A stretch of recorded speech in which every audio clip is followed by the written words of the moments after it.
3 minutes ago, the unthinkable occurred. Princess Anne stormed into a hastily convened palace room and demanded immediate resignations from top staffers.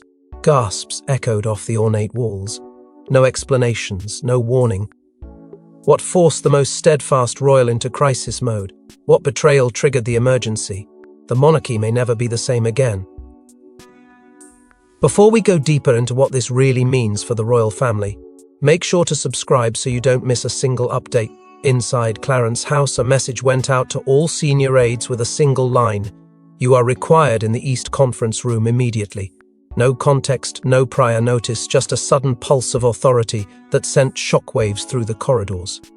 Within 10 minutes, chairs were filled, tension saturated the air, and the silence grew heavier with every second that passed. The palace staff, seasoned in handling pressure and protocol, now sat visibly unnerved, whispers circling about unauthorized documents, communications breaches, and even whispered fears of foreign interception. Something wasn't right. And when Princess Anne entered the room, the shift was seismic. She was visibly shaken but not broken. There was something unmistakably final in her presence. Her eyes scanned the room with the cold efficiency of someone who had made her decision long before stepping through the door. She raised her hand for silence, and no one dared breathe. Then she spoke, not with fury, but with calculated clarity. "What I'm about to say will change your careers, and possibly your freedom." The room fell into stunned stillness. No one moved, no one looked up. It was as if time had stopped and all that existed was her voice, now weighted with decades of loyalty to a crown she believed was under threat. No one had anticipated resignations, certainly not immediate ones. But Anne wasn't interested in tradition or deference. This wasn't a warning, it was an execution. Names had not yet been read, but hearts were already pounding. Staff who had served for decades suddenly realized they weren't exempt. Protection didn't exist here, not anymore. The oldest royal rule, never show weakness, was broken by the very woman known for embodying steel. Her demand wasn't for questions, explanations, or denials. It was for action, for consequences, for accountability. She wasn't just demanding resignations, she was dismantling the illusion of palace immunity. At that moment, a power struggle erupted, not in open rebellion, but in the unspoken terror that began to unfold. Every aide was thinking the same thing: who would be next? What had Anne seen, heard, or uncovered that justified such a dramatic purge? Eyes darted, palms sweated, and yet no one dared speak. It was clear this wasn't a political maneuver, it was personal. Something had shattered Anne's trust so deeply, so irreversibly, that she was willing to risk royal scandal rather than let betrayal linger one moment longer. But what could have pushed the most disciplined royal into unleashing a storm behind closed palace doors? Buried within the royal archives was a document so damning it hadn't seen daylight in decades. Until now, sources reveal that a confidential dossier landed in Princess Anne's hands just hours before the emergency meeting, and its contents were enough to shatter trust at the very core of the royal household. It wasn't addressed through official channels. It arrived quietly, slipped beneath layers of routine paperwork, disguised as a routine intelligence summary. But Anne's instinct caught it immediately. Something about the seal, something about the weight of the pages, it didn't feel right. And as she opened the file behind closed doors in her private study, a darkness unraveled before her eyes. This wasn't just an administrative report. It was an internal investigation into palace staff loyalty spanning over a decade. Every page unveiled uncomfortable truths, names, dates, coded correspondences, evidence that loyalty had long been compromised in the very institution built on trust. Anne read of aides coordinating with outside media, trading whispers for headlines, bending protocol for influence. But what cut deepest was finding her own name within the report, anonymized but easily identifiable, referenced in redacted passages, suggesting she was being watched, analyzed, and even undermined. Not out of concern for royal operations, but for leverage. The implications were devastating. For decades, she had stood as the monarchy's most unwavering pillar, and now she was faced with the betrayal of individuals she had once considered irreplaceable. The report had not been requested by her. It had not even been completed officially. According to sources, it was compiled in secret by a former intelligence officer attached to royal service, who feared that certain breaches were being ignored. And yet, how it arrived at Anne's door remained a mystery. The accompanying note simply read, "For your eyes only. It's worse than you think." The identity of the internal courier remains unknown, but their decision to act may have altered the future of the monarchy forever. What Anne saw confirmed her worst fears. Senior aides, once promoted for their years of loyalty, were implicated in schemes designed to manipulate public narratives.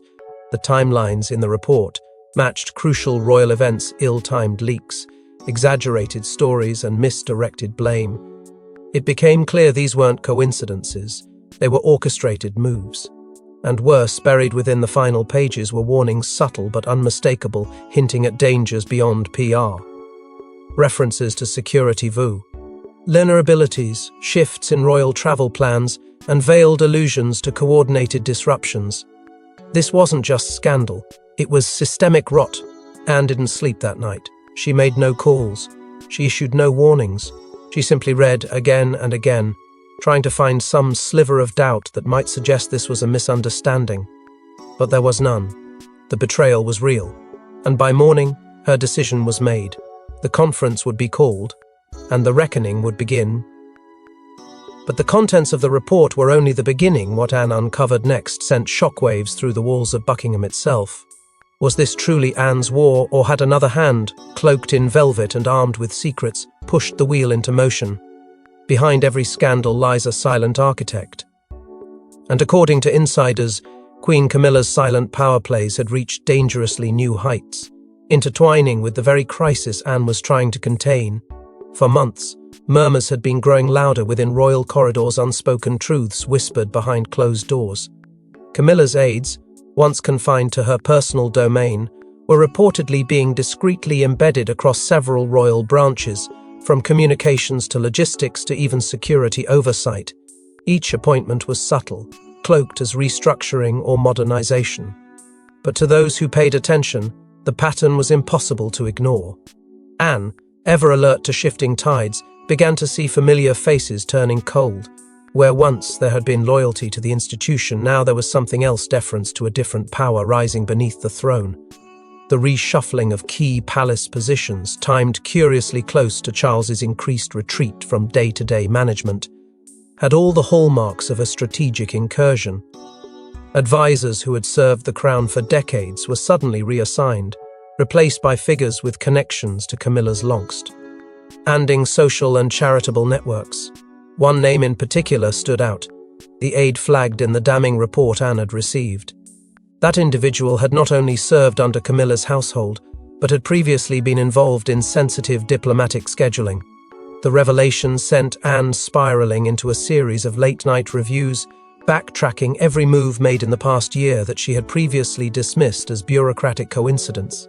And while none of it had been publicly acknowledged, the tension between Anne and Camilla had been quietly simmering for months.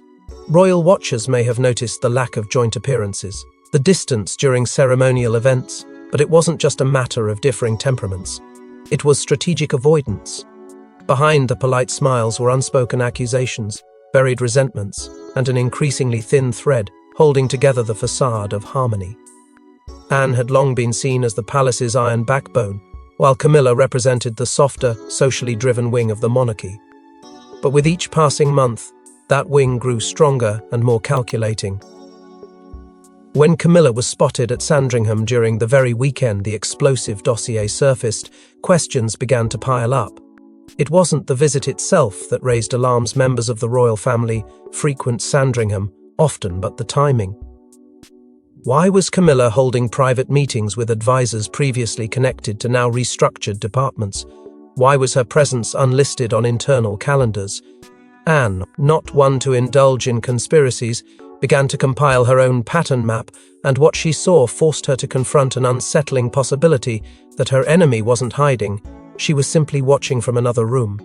Sources close to Anne claim she intercepted messages, encrypted internal memos between Camilla's senior aides and select palace insiders. The language was guarded, the tone subtle, but the implication was undeniable. There was coordination happening behind Anne's back. There were agendas being formed that had nothing to do with duty and everything to do with control. The palace, once a sanctuary of order, was fracturing into fiefdoms. As suspicions escalated, Anne realized she had to act fast and ruthlessly or risk losing her last stronghold within the monarchy. One codename, one hidden operative.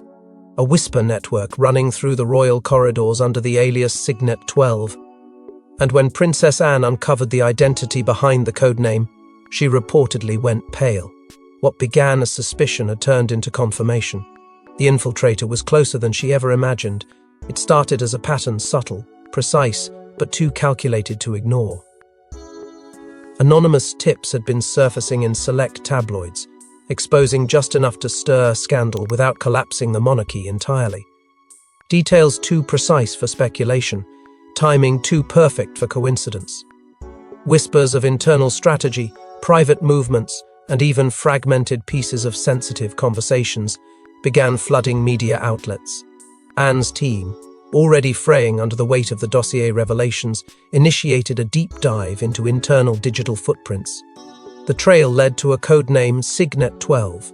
The username appeared on private forums, media tip lines, and encrypted email exchanges. The messages had one thing in common: they all originated from inside the palace firewall. Anne called for a discreet cyber forensic sweep. What they found hit like a thunderclap. The digital signature behind Signet 12 traced back to a palace IP address, one nestled within the administrative wing, just feet away from Anne's office. For a brief moment, disbelief eclipsed anger. Anne had always trusted the integrity of her internal circle. But now that circle had collapsed. The betrayal was not from a stranger, but from a familiar presence. Someone with daily access. Someone embedded so deeply they had become part of the royal rhythm. As the team worked in silence, another chilling discovery emerged. Real-time communications between Signet 12 and external media platforms were still active. The leaker wasn't finished. They were still feeding information, still manipulating the narrative in real time. There was no room for leniency. Anne authorized an immediate trace, and the results came swiftly. The source was a senior royal events coordinator, a figure long praised for their flawless orchestration of ceremonies, receptions, and diplomatic engagements. Their loyalty had never once been questioned. And yet, they had weaponized their position to undermine Anne's authority from within. When the emergency meeting was called, Anne remained composed. But those in the room noted the unusual presence of private security. Without fanfare or warning, the aide's phone was confiscated mid-meeting. No resistance, no denial. Just a quiet nod, as if the truth had already grown too heavy to carry. The contents of the phone encrypted message logs, scheduled leaks, even drafts of stories designed to damage reputations, painted a devastating picture. This wasn't opportunism. It was a campaign. Anne's legendary restraint fractured for only a moment. Those closest to her said her voice trembled, not with fear but with rage laced with sorrow. This was no longer just about damage control, it was about survival. The monarchy as she knew it had been infected from within. The room froze as she spoke one sentence. If this is how far the rot has spread, then we are already at war. But one betrayal often leads to another, and Anne was about to face an even more personal blow. As the room spun with shock and confusion, Princess Anne reached into her coat and unfolded a letter marked with the late Queen. Elizabeth II's seal. What lay within was never meant to be public. But in that moment, Anne's hands trembled not from anger, but from the weight of her mother's final warning. The letter was dated months before the Queen's passing. Folded carefully, the royal crest sealed in wax, it had sat untouched in a private drawer, quietly waiting for the right time to be read. Anne had not planned to bring it to the emergency meeting, but after the unraveling betrayal of Signet 12, something in her shifted. She knew the moment required more than commands and evidence, it required legacy. The envelope was labelled simply "Private," for Anne only.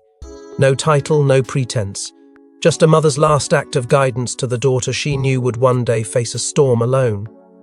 With the room frozen in stunned silence, Anne began to read. Her voice was measured, but her breath caught between certain lines. Queen Elizabeth had seen the early warning signs: fractures in loyalty, odd reshufflings, conversations that stopped when she entered the room. She wrote of disturbing trends taking root in the household, of smiles that no longer felt genuine, of roles that shifted too quietly and too fast. But most importantly, she urged Anne not to let the weight of royal tradition silence her instinct. "You will be tested," the Queen wrote, "not by scandal but by shadows. And you must trust your eyes, even when no one else does." The room, filled with the very people the Queen had served alongside for decades, suddenly felt alien to itself. What was once viewed as continuity was now a question mark. The letter continued referencing, without full names, two individuals who should never be left unsupervised. Aides present shifted uncomfortably. The implications were chilling. If the Queen had known then what was only now surfacing, the palace may have been vulnerable for far longer than anyone had feared. Anne paused mid-sentence, visibly shaken. Her composure, which had never cracked under public scrutiny, now wavered not because of politics, but because the one person who had spent a lifetime keeping the monarchy intact had left her a roadmap through a fire. The Queen had foreseen what Anne was only now confronting. Not a dramatic coup, but a slow poisoning, one whisper at a time, one misstep unnoticed, one trusted figure gradually shifting their allegiance. Anne read the final paragraph aloud, her voice tight with emotion. "You will be alone, but you must never let silence win. The institution can be saved, but not if truth remains buried." For a moment, no one in the room moved. Aides looked at one another, unsure whether to meet her gaze or lower their own. What started as a disciplinary meeting had now become a reckoning with legacy. The Queen's ghost lingered, not haunting, but guiding. And Anne, though shaken, now had the clarity of purpose her mother had so carefully passed down. The staff, some loyal, some now terrified, realized this was no longer about roles and titles. It was about the soul of the monarchy. And in that moment, Anne made a decision. The next phase would not just involve rooting out betrayal. It would begin within the very walls she had once believed were unshakable. With the Queen's ghost now silently guiding her, Anne turned her fury to the one area most vulnerable to sabotage her own inner circle. A thick red folder appeared on the mahogany desk, its contents sealed until now. One by one, names were read aloud. No explanations, no defenses allowed. In the coldest moment of the conference, Anne enacted a cleansing the palace hadn't seen in decades, her infamous red list. There was no ceremony to the moment, no warning, no legal advisory. Just the sound of shuffled papers and Anne's voice, resolute and without hesitation. She didn't waver. She didn't justify. She simply began. The names, each one representing a piece of the palace's foundation, echoed off the gilded walls like a tolling bell. These weren't junior aides or peripheral staff. They were fixtures, senior figures in communications, logistics, even those who had served her personally. No one was spared. And in that silence, something shattered. The illusion of permanence, the myth that loyalty was absolute. 5 staffers didn't wait to be dismissed. They quietly stood, heads lowered, and asked to leave through the side corridor. One was in tears. Another walked out expressionless but with shaking hands. The damage was already done, and Anne had made it clear.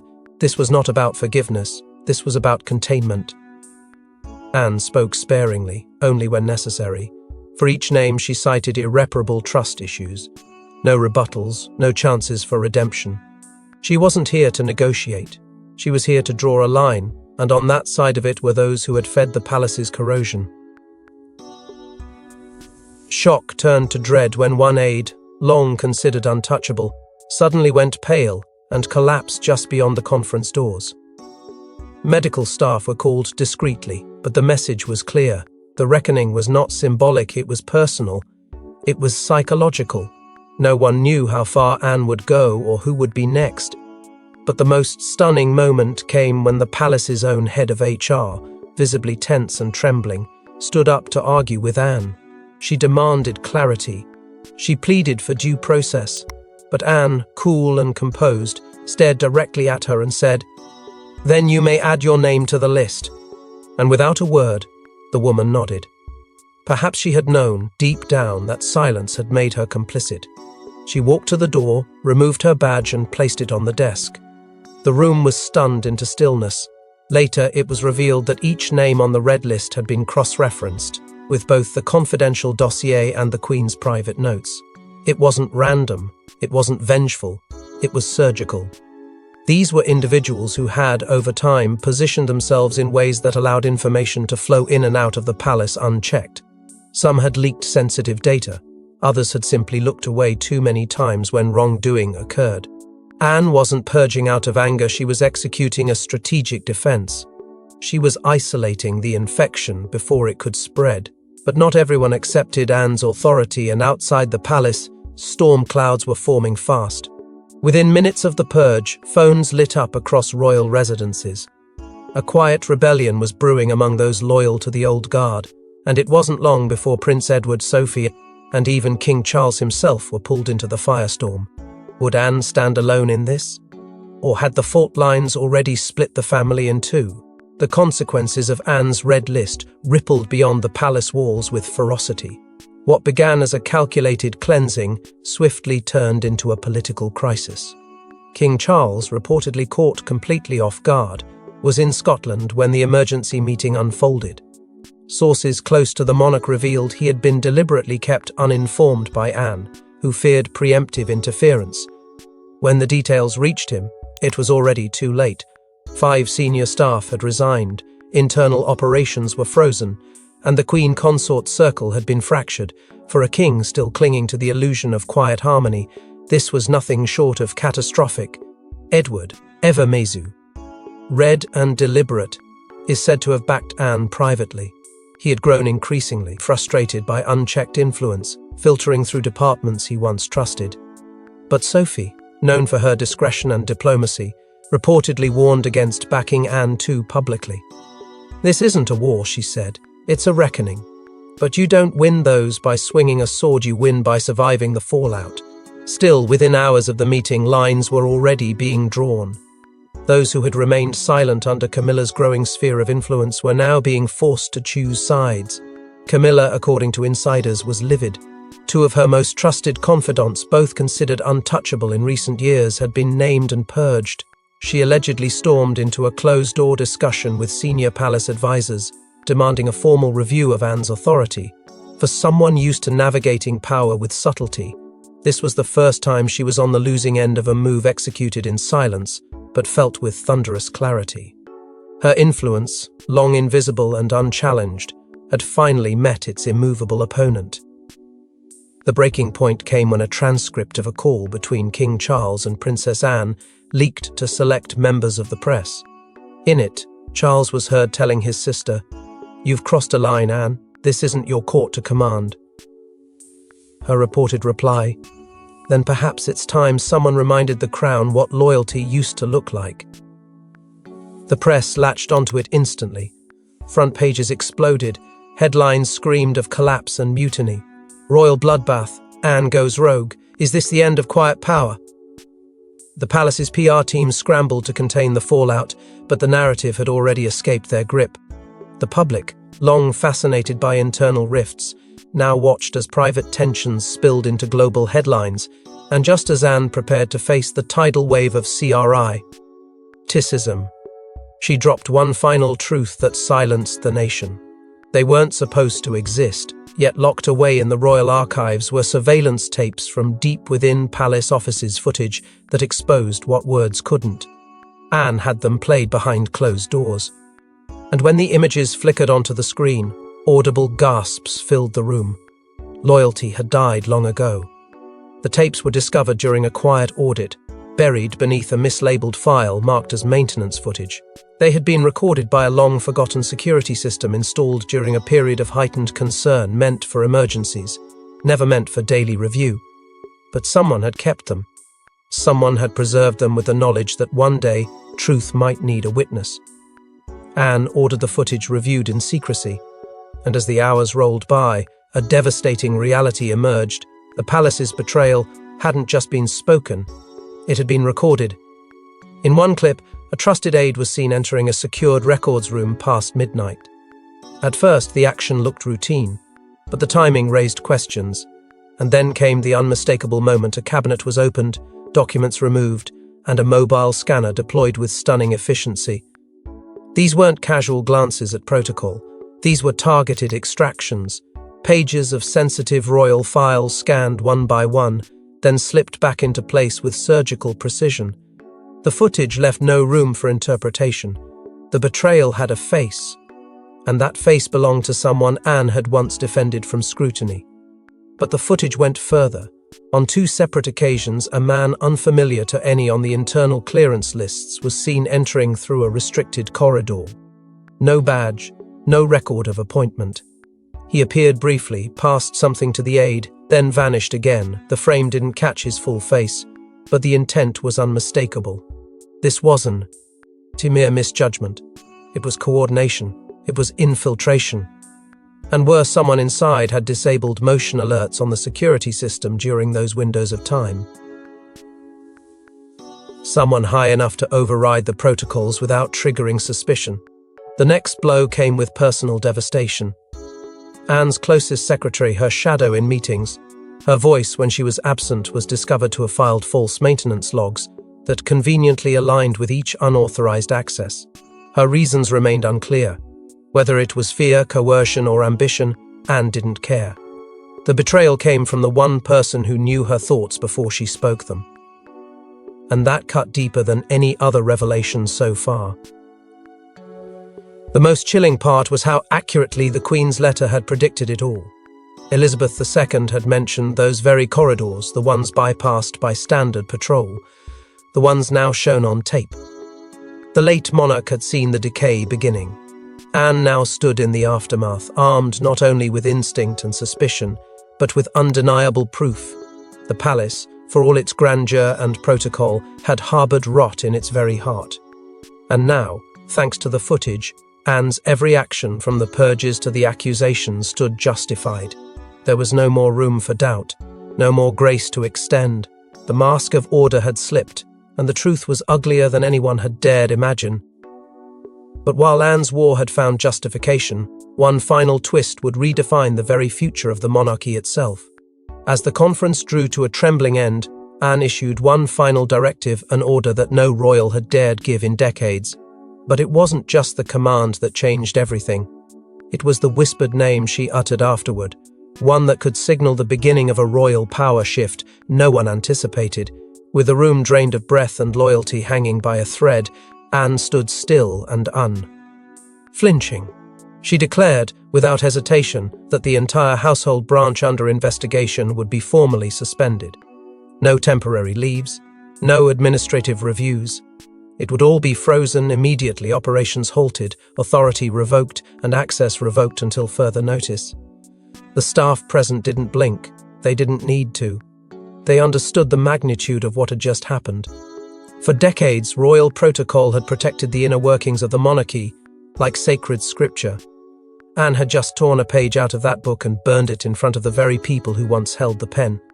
But she didn't stop there.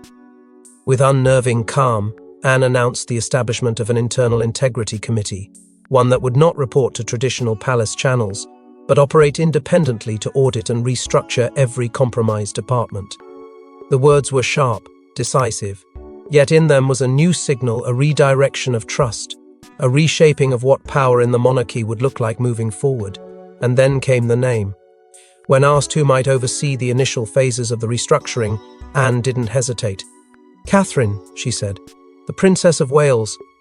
Gasps didn't erupt, but the shift was seismic. Naming Catherine was more than administrative logic, it was symbolic. Anne could have chosen anyone. But selecting Catherine, publicly and without reservation, was an open declaration that the next generation of leadership would not be dictated by hierarchy, but by integrity. In that moment, Anne drew a bold line in the sand, not between blood and title, but between those who clung to the past and those who were willing to defend the crown with truth. It was a move that sent shockwaves across the monarchy's internal order. Charles, upon hearing the directive, reportedly erupted in fury. He hadn't been consulted, He hadn't been warned, and now his sister had not only enacted a purge, but handed unprecedented oversight to someone he had yet to fully empower. When approached privately about the matter, Anne offered only one response: loyalty outweighs lineage. There was no room left for denial. Anne hadn't just responded to a crisis, she had redefined the conditions under which the monarchy could continue to exist. Not once during her final words was Camilla's name mentioned. Whether intentional or symbolic, it left no doubt in anyone's mind. The future was being redrawn, and the old dynamics, those built on convenience, appearances, and unspoken arrangements, were crumbling. As Anne turned to leave, she paused at the doorway and uttered a final phrase, barely audible, but destined to echo for years to come. We rebuild with truth, not tradition. And as the royal halls fall silent after Anne's boldest move yet, the question now echoes across Britain: what or who will rise from the ruins? Thanks for watching. Please don't forget to like and subscribe, and we will see you in next one.